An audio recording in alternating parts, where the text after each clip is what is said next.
Welcome to the newest installment of Beginner Guides. Today I'll be talking about different memory channels and explaining the benefits of dual and quad channel memory. Enjoy. Welcome to the newest installment of Beginner Guides. Today I'll be explaining the difference of RAM channels and the benefits of dual and quad channel RAM memory configurations.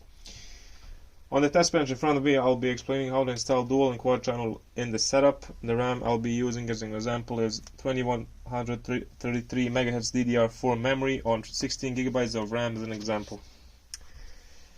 In a single channel configuration, only one of them is functional. This limits memory to output to the rated speed of the slowest single RAM module installed. So the maximum memory bandwidth is basically 17 GB per second, and that's probably the worst of all of the three memory modules.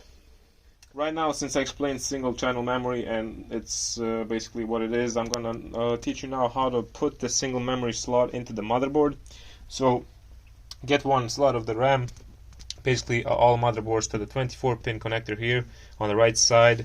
Some of the motherboards have only one pin here basically, and this one doesn't have it here, so push it down here and basically just install the RAM like this. Firmly put it there so it's like this, and on both sides push it down there. It should crack in like this.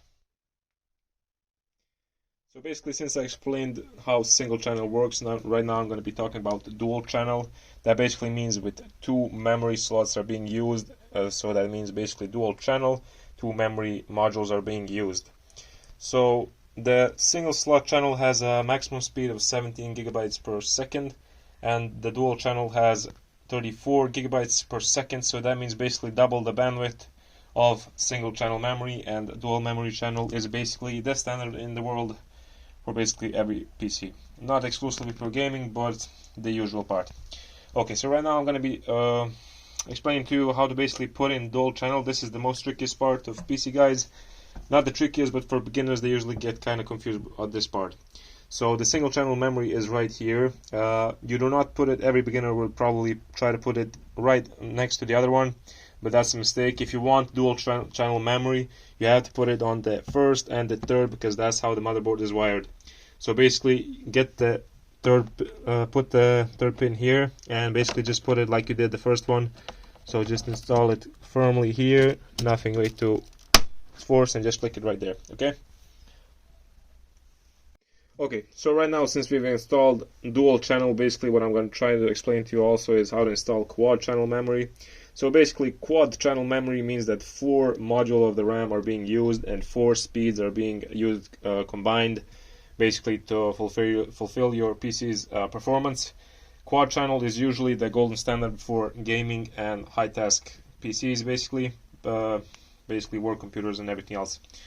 So quad channel is, well, double the speed of dual channel, so basically 68 GB per second is the maximum bandwidth regarding the RAM. In this example, we're going to be using 2133 MHz, so that's the nothing way too crazy on the speed, but it should do the job. Like we installed the dual channel and everything's single channel, dual channel right now, the quad channel basically fulfills all of the memory modules, and that's how you get quad channel. Of course, one of the main parts you have to consider is that your CPU does match the quad channel and that it allows it to be used at all. So basically not all motherboards basically let you have quad channel.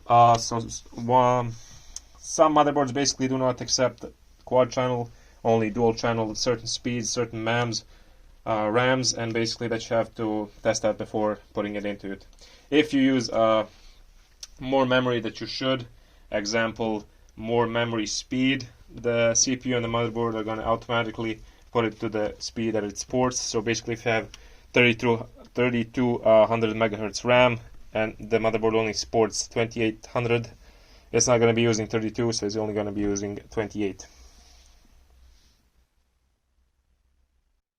Okay, and that should be it for this one. If you have any questions or suggestions, feel free to leave a comment in the comment section below.